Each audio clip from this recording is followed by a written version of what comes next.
This is all the sauces you can make from the most versatile mother sauce, the veloute. First, we're going to add the butter to the pan. Once your butter's melted, we're going to turn the heat down low and go in with your plain flour. Mix it together till it's fully incorporated. This is called the roux.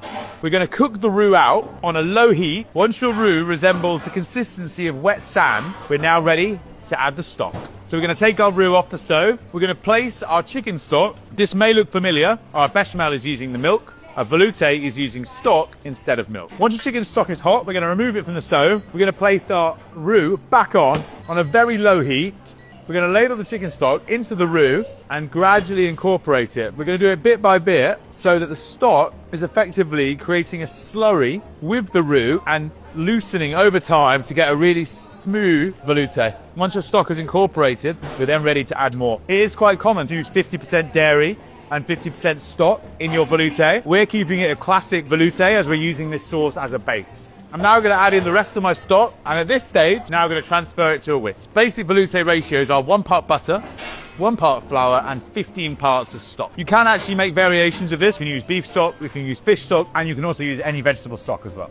So this is our classic, really plain veloute base. Now I'm going to turn this into 5 different sauces. Sauce supreme. So we're going to add some double cream, followed by a good hit of lemon juice. With the sauce supreme, I'm serving this with salmon, pickled lemon, and some green veg. This is a mustard veloute. To our plain veloute base, we're going to add some salt, some Dijon mustard, whole grain mustard, lemon juice, double cream, and we're just going to bring this together on a low heat. After the cream, we're going to go in with some chopped tarragon and just mix that through. For the mustard veloute, I'm going to serve this with chicken breast, charred broccoli, and a drizzle of rapeseed oil. Sauce ivoire. So we're going to place our sauce on a low heat again. We're going to go in with some heavy cream, season it with salt. We're going to go in with some tomato puree and incorporate that nicely. Next up, some lemon juice. And then you have this lovely pale pink sauce ivoire. For the sauce ivoire, I'm going to plate this with picked white crab, charred leeks, and some courgette.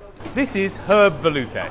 So we're going to bring our veloute up to a high heat, and we're going to incorporate some basil, dill, parsley, and tarragon. We've got this picked and washed. We're going to heat up our veloute. We're going to place our herbs inside and add a splash of cream and some lemon juice before transferring to a blending jug.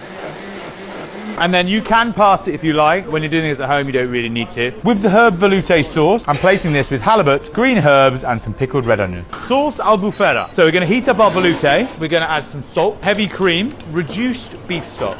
You can either make this yourself, or you can buy good quality beef stock from the supermarket and reduce it. We're going to finish this with a touch of sherry vinegar. Got a twist of black pepper. With the albufera sauce, I'm serving this with a fillet steak and a charred pickled onion.